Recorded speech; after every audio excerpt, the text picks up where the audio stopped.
नहमदहु व नसल्ली अला रसूलिहिल करीम अम्मा बाद फ़अऊज़ु बिल्लाहि मिनश शैतानिर रजीम बिस्मिल्लाहिर रहमानिर रहीम मौला सल्लि व सल्लिम दाइमान अबदा अला हबीबिका खैरि खल्क़ि कुल्लिहिम।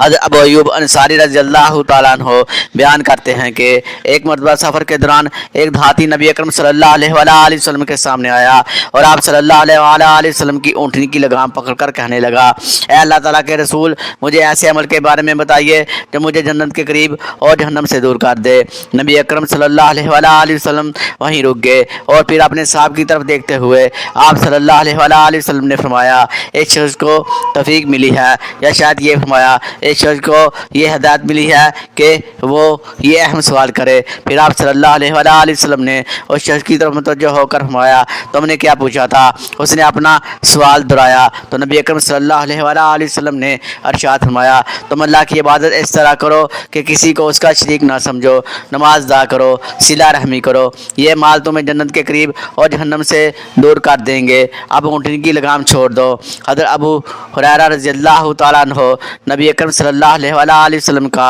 ये फरमान नकल करते हैं कि अल्लाह ताला इरशाद फरमाता है, जब मेरा बंदा किसी नेकी का पुख्ता इरादा करे मगर उसने उस पर अमल ना किया हो तो मैं उसके नामा माल में एक नेकी लिखता हूँ, और अगर वो उस पर अमल करे जो उसने नियत की है तो 10 से लेकर 700 तक यानी किसी भी तादाद में नेकियां लिखता हूँ। और जब वो किसी गुनाह का पुख्ता इरादा करे मगर उसने उस पर अमल ना किया हो तो मैं कोई गुनाह नहीं लिखता, अगर वो उस पर अमल कर ले जो उसने नियत की है तो मैं एक गुनाह लिखता हूँ। मुझे अच्छी वीडियो के लिए चैनल सब्सक्राइब करें, वीडियो को लाइक और शेयर करें, अपनी राय का कमेंट पर इजहार करें। शुक्रिया।